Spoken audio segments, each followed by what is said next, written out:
আচ্ছা, best cooking প্যানগুলো কিভাবে চিনবো?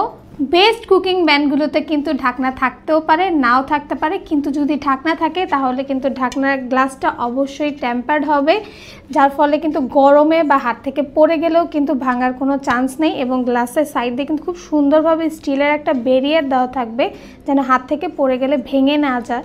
আর এখানে যে একটা নব থাকবে, এই নবটা স্টিলেরই নর্মালি থাকে। আর যদি ব্র্যান্ডেড হয় তাহলে কিন্তু এখানে ব্র্যান্ডের নামটাও খুব সুন্দরভাবে দেওয়া থাকবে, যেমনটা ঠিক এইখানে দেওয়া আছে। আর মেইন যে কুকিং প্যানটা, এটার ভিতরে কিন্তু খুব সুন্দরভাবে একটা স্মুথ টেক্সচার দেওয়া থাকবে, যার কারণে কিন্তু খাবার লেগে যাবে না বা পুড়ে যাবে না। আর নর্মালি এই ডিপ কুকিং প্যানগুলো কিন্তু মাংস বা খিচুড়ি, পোলাও, রোস্ট এগুলো রান্নার জন্যই হয়। আর তার জন্য কিন্তু এই স্মুথ টেক্সচারটা অবশ্যই দরকার। হাতলগুলোতে কিন্তু রিপিটেড লক করা থাকে, আর হাতলে কিন্তু খুব সুন্দরভাবে একটা ফাইবারের গ্রিপ দেওয়া থাকে, যার কারণে কিন্তু হাতের তাপ লাগে না। আর এটা টেক কেয়ার করাটাও কিন্তু খুব ইজি হয়ে যায়।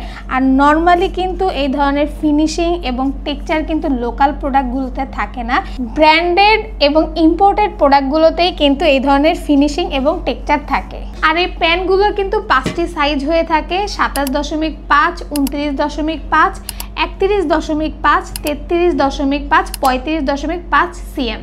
ইম্পোর্টেড এবং ব্র্যান্ডেড প্রোডাক্টগুলোতে কিন্তু অবশ্যই ব্র্যান্ডের নাম একদম সুন্দর করে খোদাই করে দেওয়া থাকবে। আর ব্যাক সাইডেও কিন্তু সব ধরনের ইনফরমেশন দেওয়া থাকবে। এটা কিন্তু এক্স আয়রন ব্র্যান্ডের ম্যাচিওর্ড আয়রন ইউজ করা হয়েছে, মেড ইন চায়না। আর এটা কিন্তু কোরিয়ান টেকনোলজি। আর এই ইনফরমেশনগুলো যদি দেখে কেনেন তাহলে কিন্তু আপনি অবশ্যই একদম অথেন্টিক এবং অরিজিনাল প্রোডাক্টটি কিনতে পারবেন।